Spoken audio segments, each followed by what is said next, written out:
আসসালামু আলাইকুম। শুভ নববর্ষ।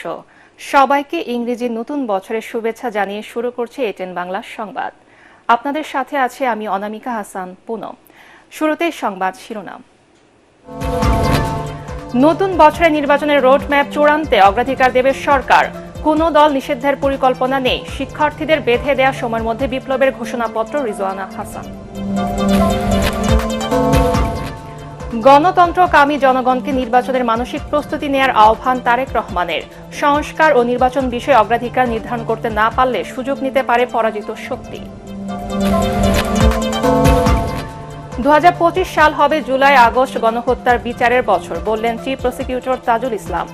শেখ হাসিনা সহ বড় অপরাধীদের বিচার শেষ করার আশা। পূর্বাচলে ঢাকা আন্তর্জাতিক বাণিজ্য মেলা উদ্বোধন করলেন প্রধান উপদেষ্টা। দেশের ইতিহাসে ডিসেম্বরে এলো সর্বোচ্চ রেমিটেন্স।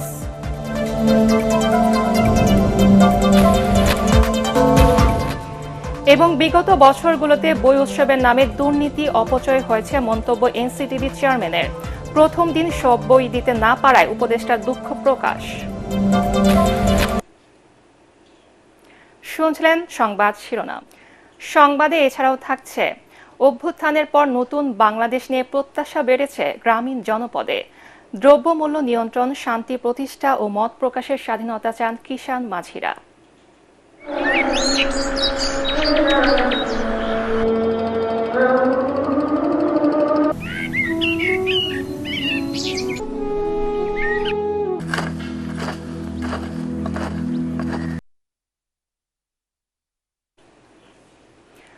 নতুন বছরে নির্বাচনের রোডম্যাপ তৈরিতে অগ্রাধিকার দিচ্ছে সরকার।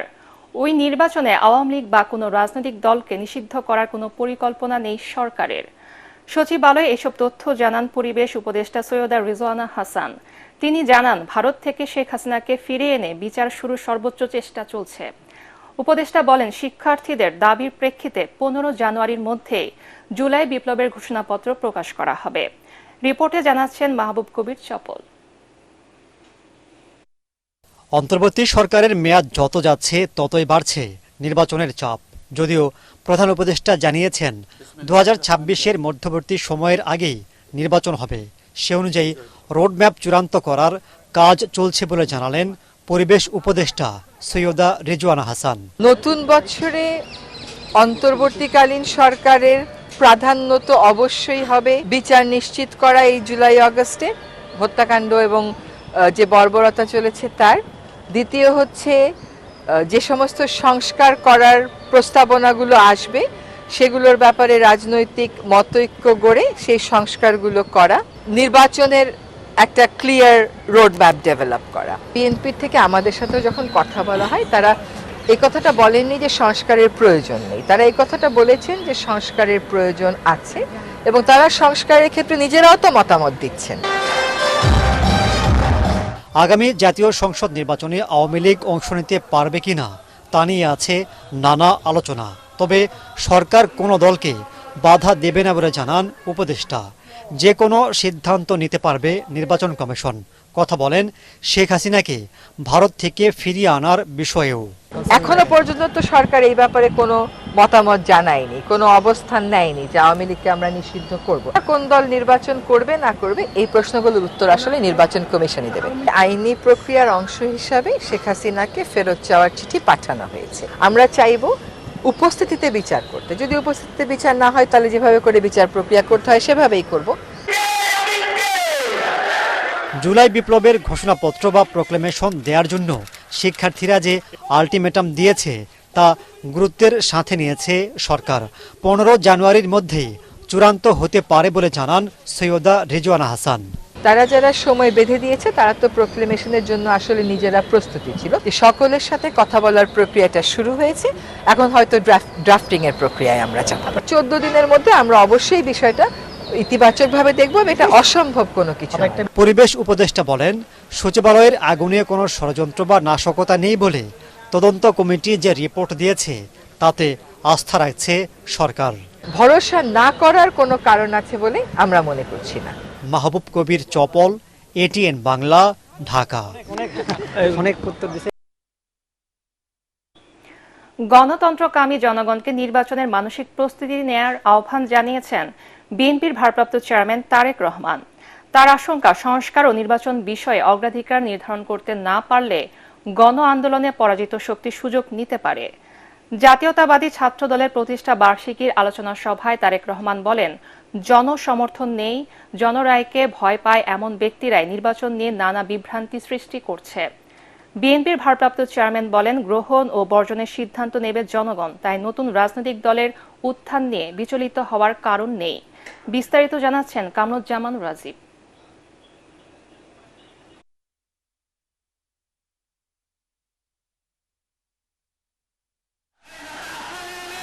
দেড় দশক পর আনন্দঘন উৎসব মুখর পরিবেশে দলের প্রতিষ্ঠাবার্ষিকী পালন করছে জাতীয়তাবাদী ছাত্রদল।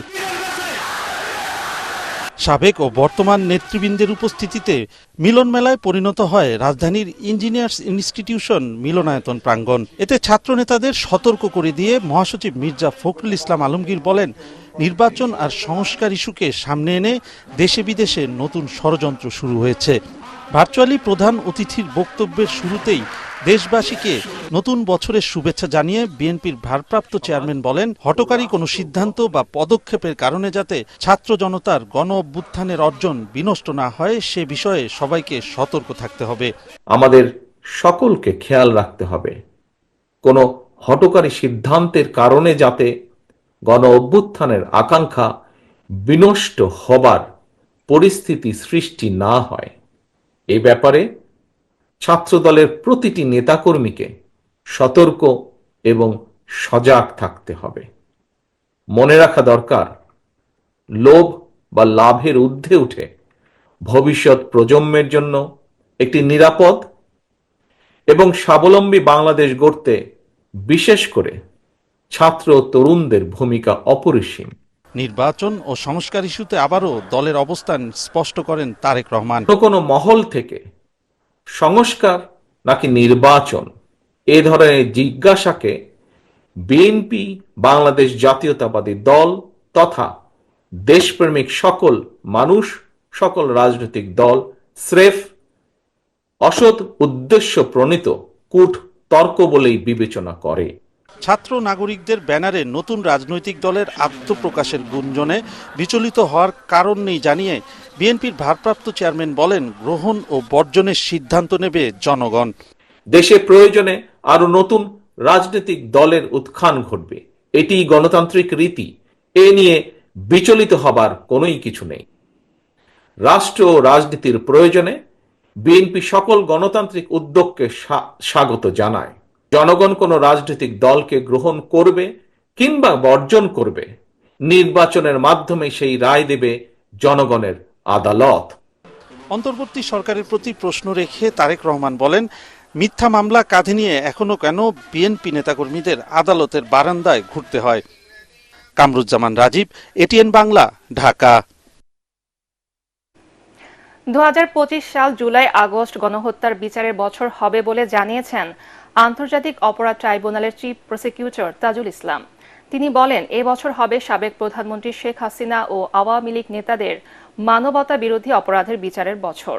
ট্রাইব্যুনালে নতুন বছরের শুভেচ্ছা বিনিময় শেষে গণমাধ্যমকে তিনি এসব কথা বলেন। আরও জানাচ্ছেন হুমায়ুন চিশতি।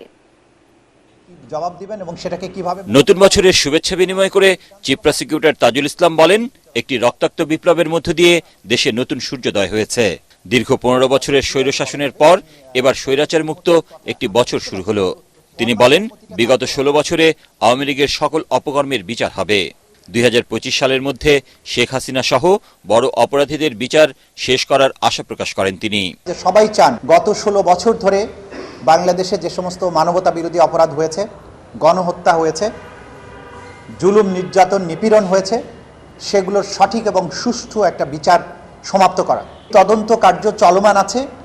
এই তদন্ত কার্য সমাপ্ত হওয়ার সাথে বিচার প্রক্রিয়া শুরু এবং শেষ হওয়ার একটা সম্পর্ক আছে। 2025 সাল হবে এই সমস্ত ঘৃণ্য যারা অপরাধ করেছে সেই অপরাধীদের বিচারের বছর, এবং আমরা চেষ্টা করব 2025 সালের মধ্যে এই বিচার প্রক্রিয়াগুলোর একটা শুভ সমাপ্তি ঘটানোর জন্য।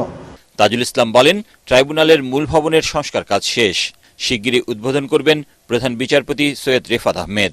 আমরা মাননীয় প্রধান বিচারপতির কাছে গিয়েছিলাম যে তিনি যদি এখানে এসে একদিন সময় দেন আমাদের এটা উদ্বোধন করার জন্য আনুষ্ঠানিকভাবে, সেই ব্যাপারে উনি ইতিবাচক সাড়া দিয়েছেন। ওনার সম্মতি পাওয়া মাত্রই অর্থাৎ আগামী কয়েকদিনের মধ্যেই এখানে আমরা আনুষ্ঠানিকভাবে উঠে যাব এবং পরবর্তী যে বিচারিক প্রক্রিয়াগুলো সেটা এই আদালত ভবনেই নতুন করে চলতে শুরু করবে ইনশাআল্লাহ। সাবেক প্রধানমন্ত্রী শেখ হাসিনাকে ফিরিয়ে আনা প্রসঙ্গে চিফ প্রসিকিউটর বলেন, তাকে ফিরিয়ে আনা রাষ্ট্রীয় সিদ্ধান্ত।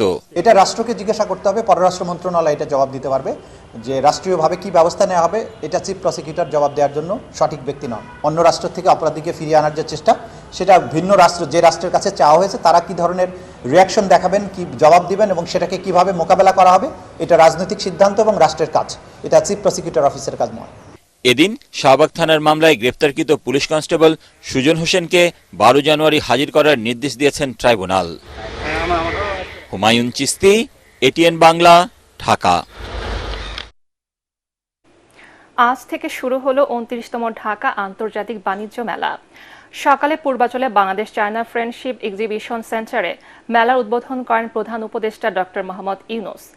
এ সময় তিনি বলেন, আগামীতে দেশ জুড়ে বাণিজ্য মেলার আয়োজন করা হবে। বাণিজ্য মেলার মাধ্যমে উদ্যোক্তা হওয়ার সম্ভাবনাকে কাজে লাগানোর আহ্বান জানান তিনি। আন্তর্জাতিক পর্যায়ে বহুবিধ ব্যবসায় তরুণ উদ্যোক্তাদের গড়ে তুলতে সরকার কাজ করছে বলেও জানান প্রধান উপদেষ্টা। বিস্তারিত জানাচ্ছেন সৈয়দ রিয়াজ।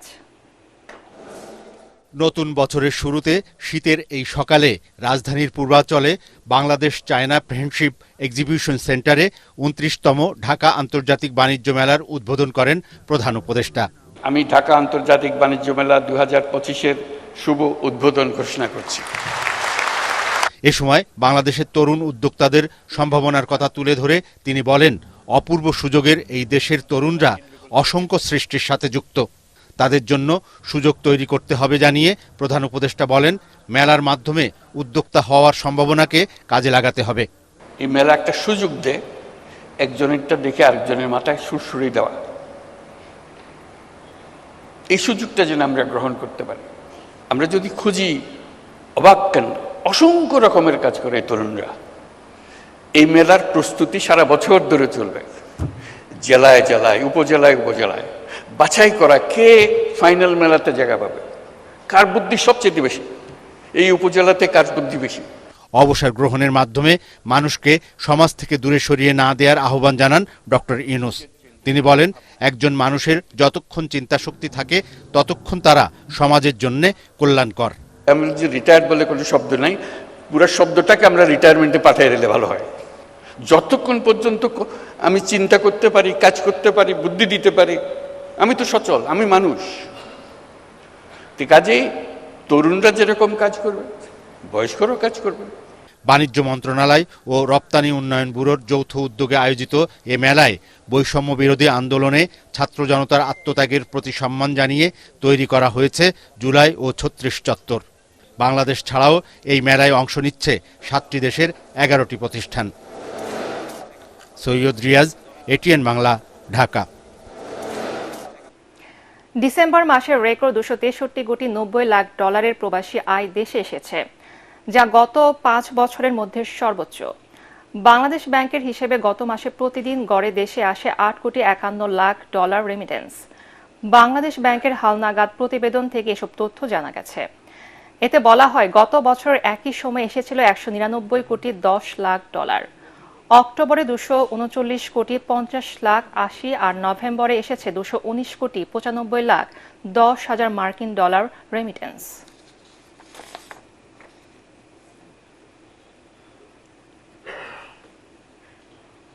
সংস্কার একটি চলমান প্রক্রিয়া, তাই আগে সংস্কার পরে নির্বাচন। সরকারের এমন বক্তব্য গ্রহণযোগ্য নয় বলে মন্তব্য করেছেন বিএনপির স্থায়ী কমিটির সদস্য ডক্টর আব্দুল মুঈন খান। জাতীয়তাবাদী ছাত্র দলের 46তম প্রতিষ্ঠা বার্ষিকী উপলক্ষে বিএনপির প্রতিষ্ঠাতা সাবেক রাষ্ট্রপতি জিয়াউর রহমানের সমাধিতে শ্রদ্ধা নিবেদন শেষে তিনি একথা বলেন। এর আগে বিএনপির কেন্দ্রীয় নেতাদের নিয়ে ছাত্র দলের বিপুল সংখ্যক কর্মী সমর্থক জিয়াউর রহমানের সমাধিতে ফুলেল শ্রদ্ধা জানান। ঢাকার বিভিন্ন থানা ও কলেজ, বিশ্ববিদ্যালয় থেকে আসা নেতাকর্মীরা কর্মসূচিতে অংশ নেন।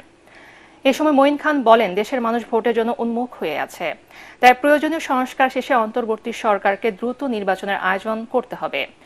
তরুণরাই আগামীতে দেশের নেতৃত্ব দেবে আশাবাদ জানিয়ে বিএনপির এই নীতি নির্ধারক নতুন প্রজন্মকে লেখাপড়ার মাধ্যমে নিজেদের যোগ্য করে গড়ে তোলার আহ্বান জানান। আগে সংস্কার পরে নির্বাচন অথবা আগে নির্বাচন পরে সংস্কার, এগুলো কোনো অর্থবহ প্রশ্ন নয়। এদেশে নতুন প্রজন্ম তো ভোট দেবারই সুযোগ পায়নি, তারা আকুল হয়ে আছে, তারা ভোট দিতে চায়। তার অর্থ এটা নয় যে সংস্কার বসে থাকবে, সংস্কার চলবে এবং নির্বাচনের জন্য বিশেষ করে যে অত্যাবশ্যকীয় যে সংস্কারগুলো রয়েছে সেই সংস্কারগুলো প্রশাসনিক সংস্কার, পুলিশ সংস্কার, নির্বাচন কমিশনের সংস্কার অতি প্রয়োজনীয়। সেই সংস্কারগুলো হবে, পাশাপাশি নির্বাচনের প্রস্তুতি চলবে। সব দলে অংশগ্রহণ নিশ্চিত হলে নির্বাচনে যেতে আপত্তি নেই জাতীয় পার্টির। অন্তর্বর্তী সরকার জনগণের গণতান্ত্রিক অধিকার প্রতিষ্ঠায় সব রাজনৈতিক দলগুলোকে সাথে নিয়ে কাজ করবে বলে মনে করেন দলটির মহাসচিব মুজিবুল হক চুন্নু। সকালে রাজধানীর কাকরাইলে জাতীয় পার্টির কেন্দ্রীয় কার্যালয়ে সাবেক রাষ্ট্রপতি হোসেন মোহাম্মদ এরশাদের প্রতিকৃতিতে শ্রদ্ধা নিবেদনের পর তিনি এসব কথা বলেন। নতুন বছরে নিজেদের আরও সংঘবদ্ধ হওয়ার আহ্বান জানান তিনি। এর আগে সকাল থেকে দলটির ৩৯তম প্রতিষ্ঠা বার্ষিকী উপলক্ষে নেতাকর্মীরা এরশাদের প্রতিকৃতিতে ফুল দিয়ে শ্রদ্ধা জানান।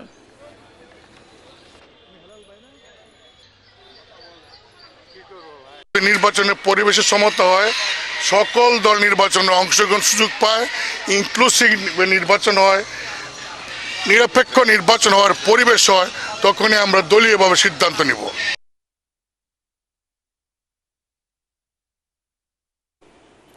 নানামুখী চ্যালেঞ্জের কারণে বছরের শুরুতে শিক্ষার্থীদের হাতে বই তুলে না দিতে পারায় দুঃখ প্রকাশ করেছেন শিক্ষা উপদেষ্টা ওয়াহিদ উদ্দিন মাহমুদ। বছরের প্রথম দিন প্রায় ৪১ কোটি বইয়ের মধ্যে ৬ কোটি বই শিক্ষার্থীদের হাতে পৌঁছেছে। বাকি বই কবে নাগাদ শিক্ষার্থীরা পাবে তা নির্দিষ্ট করে বলা যাচ্ছে না বলে জানান উপদেষ্টা। অনুষ্ঠানে এনসিটিবির চেয়ারম্যান জানান, বিগত বছরগুলোতে বই উৎসবের নামে ব্যাপক দুর্নীতি ও অপচয় হয়েছে। ফজলে রাব্বির রিপোর্ট।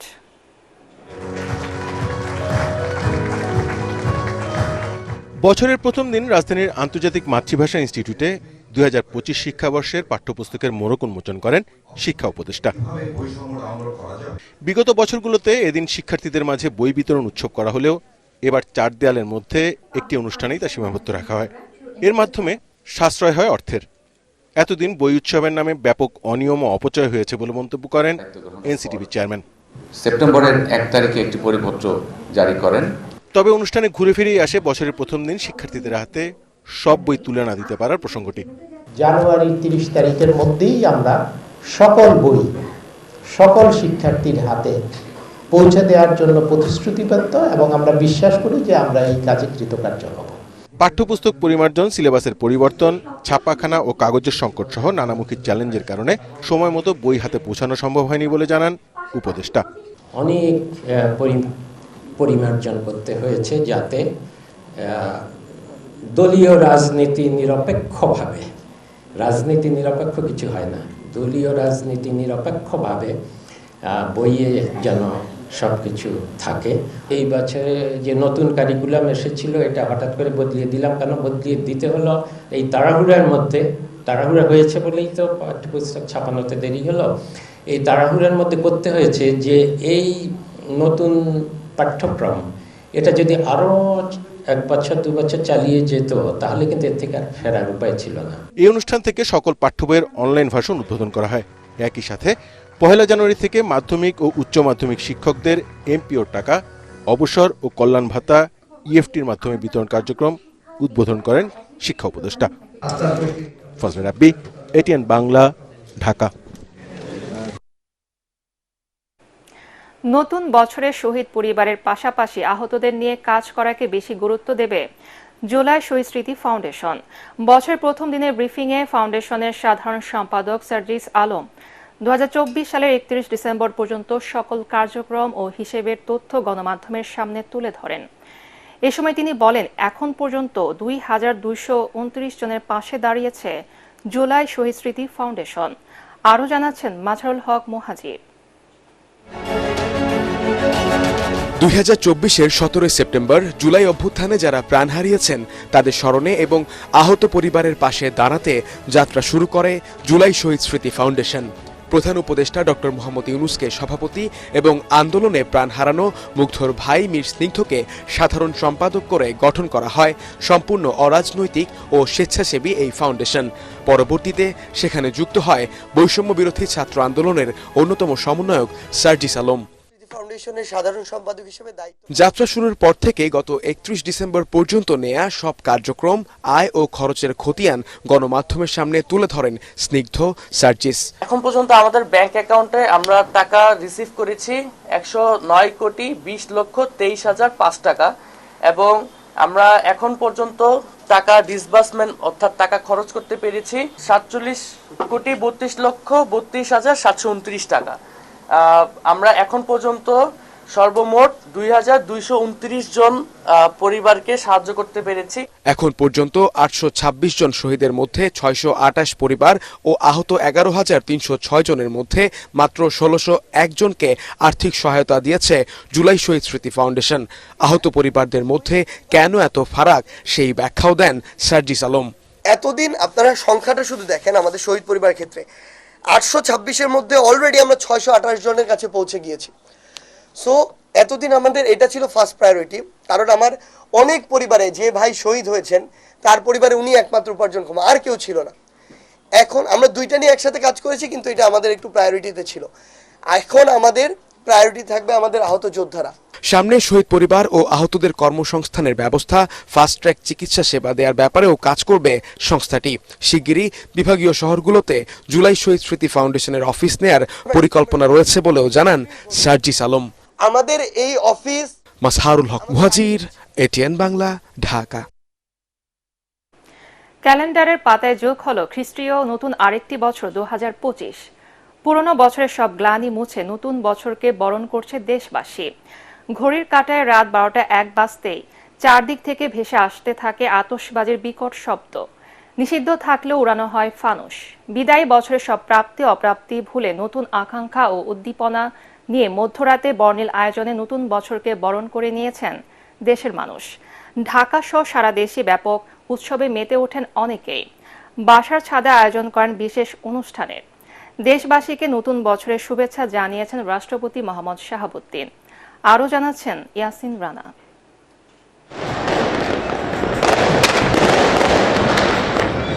ঘড়ির কাঁটা রাত 12:01। একের পর এক আতশবাজি ফোটানোর মধ্য দিয়ে আলোকিত হয়ে ওঠে নতুন নববর্ষের রাত। পুরনোকে বিদায় দিয়ে নতুনকে বরণ করে নিতে দেশ জুড়ে নানা আয়োজন। রাজধানীর নামি দামি হোটেল রেস্টুরেন্ট থেকে শুরু করে প্রত্যেকটি বাড়ির ছাদেই নতুন বছরকে বরণ করতে মানুষের উৎসাহ উদ্দীপনার নেই কমতি। আতশবাজি, গান বাজনায় নতুন বছরকে উদযাপন করেন দেশবাসী। তবে আতশবাজিতেই যেন আনন্দ। প্রত্যেক বাড়ির ছাদ থেকে ফোটানো হয় আতশবাজি। ছোট থেকে বড় দল বেঁধে সকল বয়সের মিলন মেলা হয় প্রত্যেকটি ছাদে।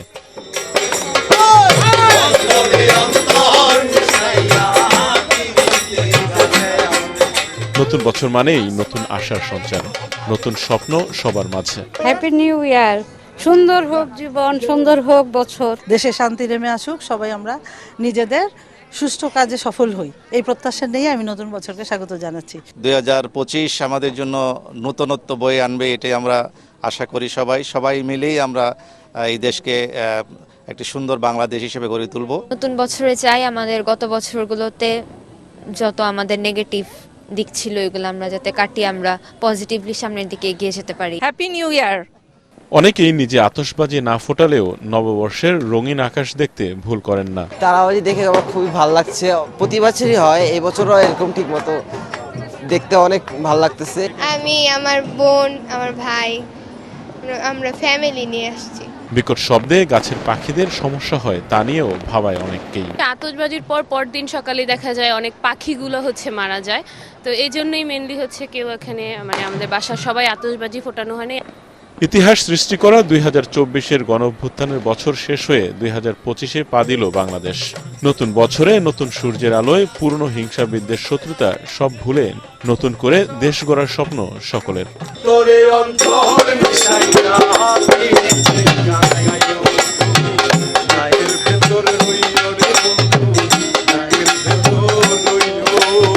ইয়াসিন রানা, এটিএন বাংলা, ঢাকা।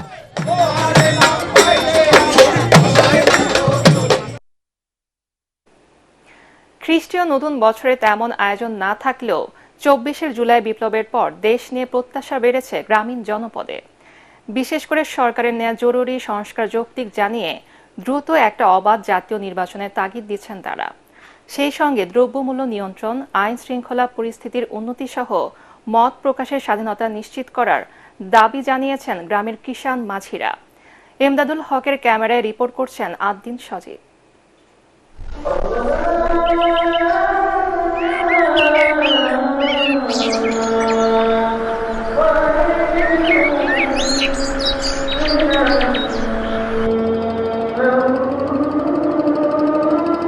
ফজরের আজান আর পাকপাখালির ডাকে শুরু হলো নতুন এক ভোরের। ঘন কুয়াশায় প্রাণ প্রকৃতি অন্ধকারাচ্ছন্ন, তবুও থেমে নেই গ্রামীণ জীবন। পরিবর্তনের আশায় কাজে ছুটছেন সবাই।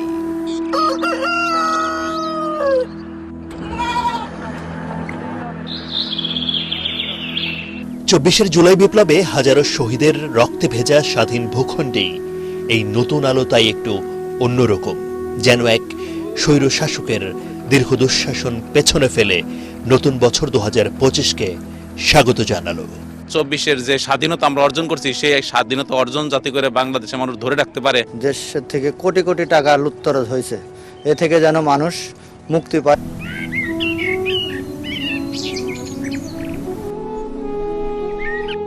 ছত্রিশ জুলাই বা 5 আগস্ট গণঅভ্যুত্থানের 3 দিনের মাথায় দায়িত্ব নেয়া অন্তর্বর্তীকালীন সরকার এখন প্রায় 5 মাসে। সংস্কার বিষয়ে অত কিছু না বুঝলেও জুলাইয়ের চেতনায় নতুন বাংলাদেশ গড়তে চান এই কিষাণ মাঝিরাও। নির্বাচনটা সংস্কার পরে হবে, আগে সংস্কার চাই আমরা, সংস্কারের পরে আমরা চাই একটা ভালো সুস্থ নির্বাচন। সাধারণ মানুষ দেশের যে পরিস্থিতি এটা মানে ভালো নাই। স্বাধীনতার 53 বছরে দেশের রাজনৈতিক পরিস্থিতি নিয়ে হতাশ এসব প্রান্তিক মানুষ। তবে ছাত্র আন্দোলনের পর তারা এখন আশাবাদী, জবাবদিহিতার বাংলাদেশ হবে এবার। হাসিনা যা করছে এটি ভালো করে নাই, আর লোকজনও ভালো করে নাই। পাচার করে টাকা পয়সা লুটপাট করে জায়গায় জায়গায় নিয়ে গেছে। যার যার ক্ষমতার জোরে দল বাদল হওয়ার কারণে মারামারি হয়। বর্তমান এবং আগামীর সরকারের কাছে তাদের প্রত্যাশা স্বল্প মূল্যে নিত্যপণ্যের, অসহনীয় দামে নাভিশ্বাস সাধারণ মানুষের। সামনে যারা আসবে তারা যাতে ভালো মতন পরিচালনা করতে পারে, এখানে জবাবদিহি থাকে। দাম কম হোক, দেশ শান্তি মতন চলুক। আমার পছন্দ সই যদি না হয় আমার উচিত হইব, এখন তারা ছাত্রের ভিতরে একজন নেতা হোক, আমি এটাই চাই। সেই সঙ্গে জুলাই বিপ্লবে যারা এদেশের ছাত্র শ্রমিক জনতাকে নির্মমভাবে হত্যা করেছে, তাদের দৃষ্টান্তমূলক বিচারের দাবিও উঠে এলো। এক ধরনের রক্তক্ষয়ী যুদ্ধের মধ্য দিয়ে 2024-এ একটা বড় রকমের রাজনৈতিক পট পরিবর্তন হয়েছে। 2025-এ বৈষম্যহীন বাংলাদেশ দেখার যে আকাঙ্ক্ষা ছাত্র শ্রমিক জনতা সবার মধ্যে রয়েছে, সেটা কতটা বাস্তবে রূপ নেয় সেদিকেই তাকিয়ে রয়েছেন অনেকেই। কেননা একদিকে সংস্কারের চাপ রয়েছে, অন্যদিকে চলমান অস্থিরতাও রয়েছে দেশে। সেই সঙ্গে রাজনৈতিক দলগুলোর নির্বাচনের দাবিও রয়েছে। তবে সবাই বিশ্বাস করেন ছাত্র শ্রমিক জনতার যে রক্তের উপরে, অর্থাৎ শহীদদের রক্তের সঙ্গে কেউ বিশ্বাসঘাতকতা আর করবে না। আদ্দিন সজীব, এটিএন বাংলা, মানিকগঞ্জ। নির্বাচনে না গিয়ে নতুন নতুন বয়ান দিয়ে ক্ষমতায় টিকে থাকার চেষ্টা করলে তাদেরও শেখ হাসিনার মতো পরিণতি হবে বলে মন্তব্য করেছেন বিএনপি স্থায়ী কমিটির সদস্য আমির খসরু মাহমুদ চৌধুরী। ছাত্র দলের 46তম প্রতিষ্ঠা বার্ষিকী উপলক্ষে চট্টগ্রাম নগরীর বিপ্লব উদ্যানে বর্ণাঢ্য র্যালি পূর্ব সমাবেশে তিনি একথা বলেন। এ সময় তিনি বলেন, কেউ কেউ আন্দোলন হাইজ্যাক করে নিয়ে যেতে চাচ্ছে। এই আন্দোলন 18 কোটি মানুষের। আন্দোলনের মালিকানা কেউ এককভাবে নেয়ার চেষ্টা করলে দেশে বিভক্তির সৃষ্টি হবে বলেও মনে করেন তিনি। পরে বিপ্লব উদ্যান থেকে ছাত্র দলের প্রতিষ্ঠা বার্ষিকীর এক বর্ণাঢ্য র্যালি বের করা হয়। আন্দোলন হাইজ্যাক করে নিয়ে যেতে চাচ্ছে। আন্দোলনকে হাইজ্যাক করার বিষয় আছে এখানে? আন্দোলনকে এমন জিনিসে হাইজ্যাক করে আপনি নিয়ে যেতে পারবেন, বাড়িতে নিয়ে যেতে পারবেন? সুতরাং বয়ান দেওয়ার আগে একটু চিন্তা করে দেখবেন। আমরা এই আন্দোলনকে প্রশ্নবিদ্ধ করতে চাই না। এই আন্দোলন বাংলাদেশের 18 কোটি মানুষের আন্দোলন। বাংলাদেশের মানুষ নতুনভাবে যে স্বাধীনতা পেয়েছে তা ভুলণ্ঠিত করতে ষড়যন্ত্র শুরু হয়েছে বলে মন্তব্য করেছেন বিএনপির কেন্দ্রীয় নেতা ও সাবেক উপমন্ত্রী রুহুল কুদ্দুস তালুকদার দুলু। নাটোরে জেলা ছাত্রদল আয়োজিত সমাবেশে তিনি কথা বলেন। বিএনপির ভারপ্রাপ্ত চেয়ারম্যান তারেক রহমান আরেকটি যুদ্ধের জন্য সকলকে প্রস্তুত থাকতে বলেছেন উল্লেখ করে দুলু আরও বলেন, এ যুদ্ধ হলো দেশের স্বাধীনতা, সার্বভৌমত্ব এবং গণতন্ত্র রক্ষার। তাই দেশের স্বাধীনতা ও সার্বভৌমত্ব রক্ষায় ছাত্র সমাজ সহ প্রত্যেক নেতাকর্মীকে সজাগ থাকার আহ্বান জানান তিনি। এর আগে ছাত্র দলের 46তম প্রতিষ্ঠা বার্ষিকী উপলক্ষে এক বিশাল শোভাযাত্রায় নেতৃত্ব দেন বিএনপির এই নেতা। আমাদের নেতা তারেক রহমান গত পরশুদিন বলেছে, আর একটি নতুন যুদ্ধের জন্য সকলকে প্রস্তুত থাকতে হবে। তারেক রহমানের সেই যুদ্ধ হচ্ছে বাংলাদেশের স্বাধীনতা, বাংলাদেশের সার্বভৌমত্ব, বাংলাদেশের গণতন্ত্রকে রক্ষা করতে হবে। এই রক্ষার জন্য তোমরা আবার নতুন করে প্রস্তুত আছো কিনা বলো। আনুষ্ঠানিকভাবে শুরু হলো এখনো স্টল গুছানো, সাজসজ্জা ও নানা প্রস্তুতি চলছে ঢাকা আন্তর্জাতিক বাণিজ্য মেলায়। কাল সন্ধ্যা থেকে মেলায় ক্রেতা দর্শনার্থীর সমাগম হবে বলে আশা করছেন আয়োজকরা। দেশীয় পণ্যের ব্র্যান্ডিং বাড়াতে প্রথমবারের মতো মেলায় বিশেষায়িত সোর্সিং কর্নার করা হয়েছে। শরফুল আলমের রিপোর্ট।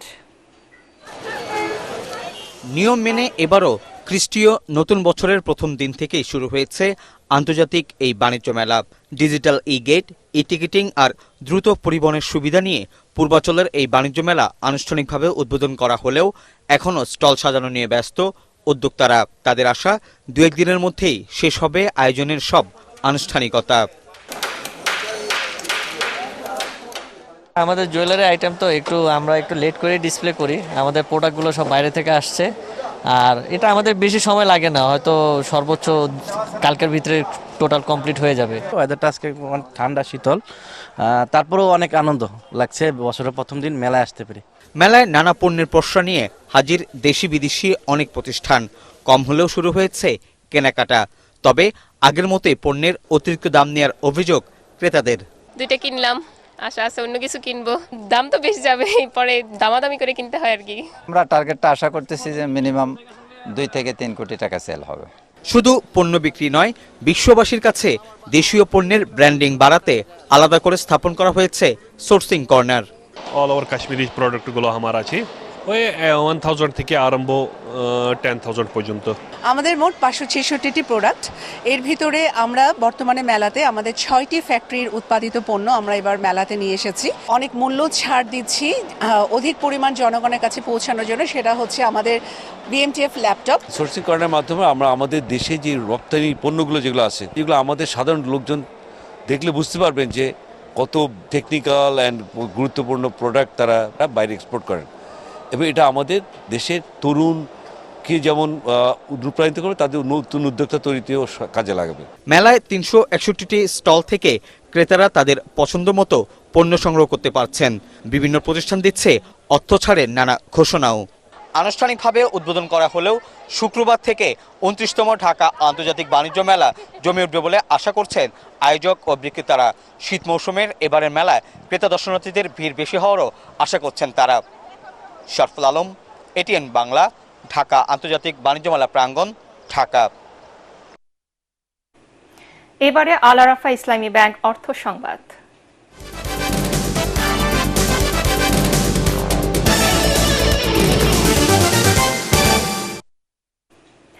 কন্টেইনার ও কার্গো হ্যান্ডলিংয়ে নতুন রেকর্ড করেছে চট্টগ্রাম সমুদ্র বন্দর। সদ্য বিদায়ী বছরে 3.27 মিলিয়ন একক কন্টেইনার এবং 123 মিলিয়ন মেট্রিক টন পণ্য হ্যান্ডলিং হয়েছে এই বন্দরে।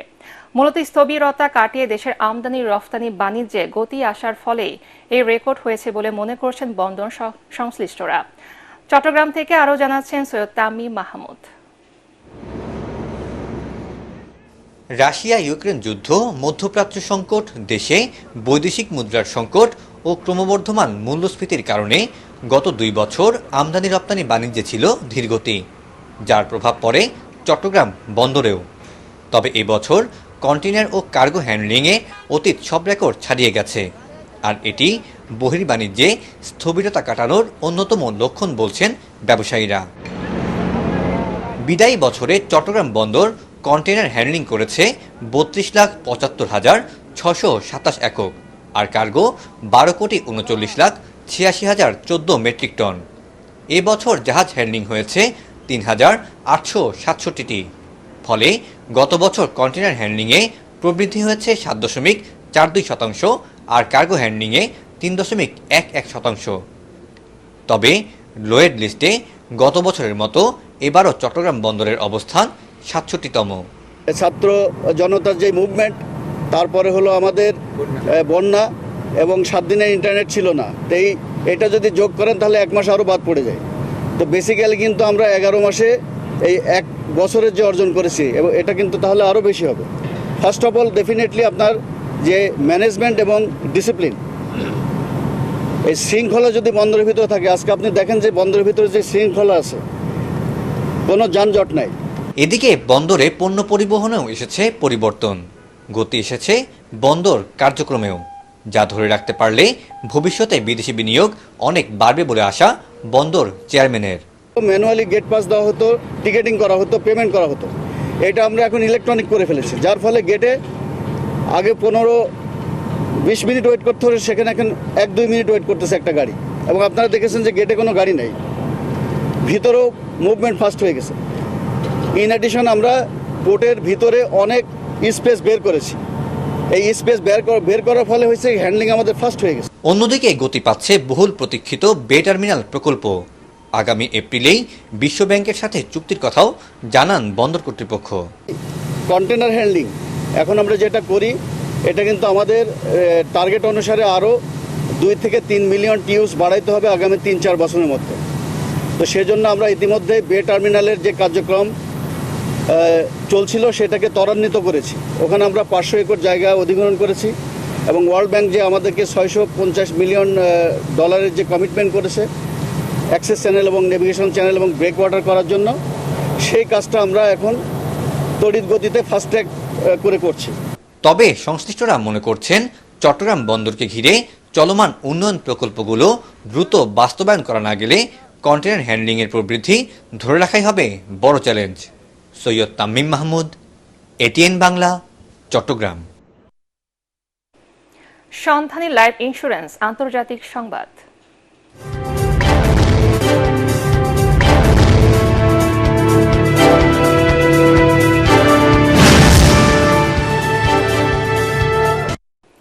বর্ণিল আতশবাজি, আলোকসজ্জা ও সাংস্কৃতিক নানা আয়োজনে 2025 সালকে স্বাগত জানালো বিশ্বের বিভিন্ন দেশ। ঘড়ির কাঁটা মধ্যরাত স্পর্শ করার সঙ্গে সঙ্গে বিশ্বের প্রতিটি দেশ নিজেদের ঐতিহ্য ও সংস্কৃতি অনুযায়ী নতুন বছরের আগমনে মেতে ওঠে। সময় অঞ্চল অনুযায়ী ইংরেজি নববর্ষ উদযাপন বিশ্বে প্রথম শুরু হয় প্রশান্ত মহাসাগরীয় অঞ্চলের দ্বীপরাষ্ট্র কিরিবাতি ও টোঙ্গায়। একই সময় নতুন বছরকে স্বাগত জানায় নিউজিল্যান্ড ও অস্ট্রেলিয়া। অকল্যান্ডের স্কাই টাওয়ার আর সিডনি হারবার ব্রিজের দৃষ্টিনন্দন আতশবাজি মুগ্ধ করে লাখো মানুষকে। লন্ডনের বিগ ব্যান ও টেমস নদীর তীরে জমকালো আতশবাজির মাধ্যমে নববর্ষ করে ব্রিটেনবাসী। প্যারিসের আইফেল টাওয়ারের আলোকিত সৌন্দর্য এবং রোমের ঐতিহাসিক স্থানে উৎসব আনন্দে মেতে ওঠে সবাই।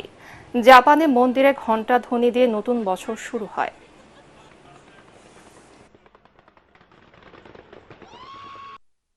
এবারে পার্টেক্স খেলার খবর।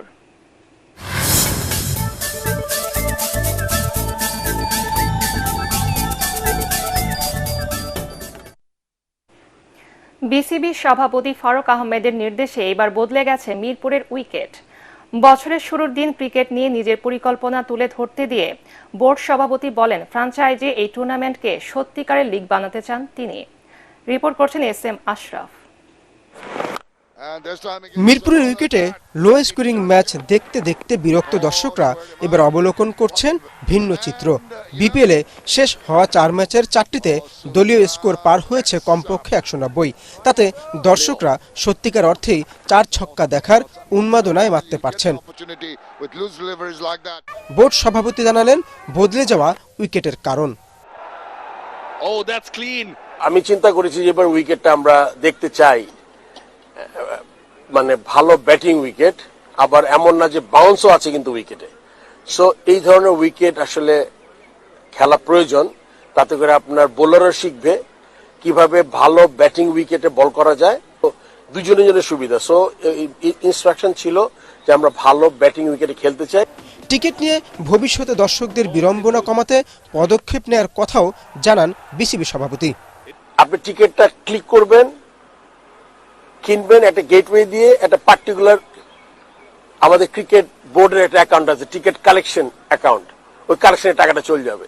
এখানে কিন্তু আমার বোর্ডের লোকের কারো এখানে কোনো কিছু টাচ করার কিছু নাই। এইটাকে নকল করা literally impossible. I am sure তারা আবার চেষ্টা করবে এটাকে আরো ইমপ্রুভ করার। এ সময় নতুন বছরে মেয়েদের সুযোগ সুবিধা আরো বাড়ানোর পরিকল্পনার কথাও তুলে ধরেন Faruk Ahmed. Bangladesh premier league. S M Ashraf, ATN Bangla, Dhaka. নিজেদের সামর্থ্যের সেরাটা দিতে পারলে অস্ট্রেলিয়াকেও ভয় পাইয়ে দেয়া যাবে বলে মনে করেন বাংলাদেশ অনূর্ধ্ব 19 নারী ক্রিকেট দলের অধিনায়ক সুমাইয়া আক্তার। অনূর্ধ্ব 19 বিশ্বকাপ খেলতে যাওয়ার আগে সকালে মিরপুরে আনুষ্ঠানিক ফটো সেশনে অংশ নিয়ে তিনি আরও জানান, কোনো দলকেই ভয় পাচ্ছে না তারা। এবারে বিশ্বকাপে অস্ট্রেলিয়ার গ্রুপে পড়েছে বাংলাদেশ, অন্য প্রতিপক্ষ স্কটল্যান্ড এবং বাছাই পর্ব পেরিয়ে আসা একটি দল। বিশ্বকাপে 18 জানুয়ারি বাছাই পর্ব পেরিয়ে আসা দল 20 জানুয়ারি অস্ট্রেলিয়া এবং 22 জানুয়ারি গ্রুপ পর্বের শেষ ম্যাচে স্কটল্যান্ডের বিপক্ষে খেলবেন বাংলাদেশের মেয়েরা।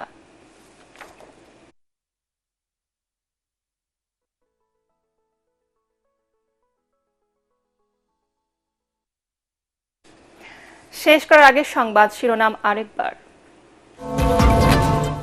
নতুন বছরে নির্বাচনের রোড ম্যাপ চূড়ান্তে অগ্রাধিকার দেবে সরকার, কোনো দল নিষিদ্ধের পরিকল্পনা নেই। শিক্ষার্থীদের বেঁধে দেওয়ার সময়ের মধ্যে বিপ্লবের ঘোষণাপত্র, রিজওয়ানা হাসান। গণতন্ত্রকামী জনগণকে নির্বাচনের মানসিক প্রস্তুতি নেওয়ার আহ্বান তারেক রহমানের। সংস্কার ও নির্বাচন বিষয়ে অগ্রাধিকার নির্ধারণ করতে না পারলে সুযোগ নিতে পারে পরাজিত শক্তি। 2025 সাল হবে জুলাই আগস্ট গণহত্যার বিচারের বছর বললেন চিফ প্রসিকিউটর তাজুল ইসলাম। শেখ হাসিনা সহ বড় অপরাধীদের বিচার শেষ করার আশা।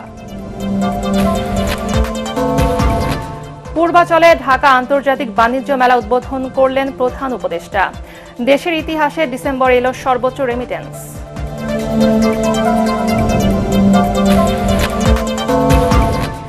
এবং বিগত বছরগুলোতে বই উৎসবের নামে দুর্নীতি অপচয় হয়েছে মন্তব্য এনসিটিবি চেয়ারম্যানের।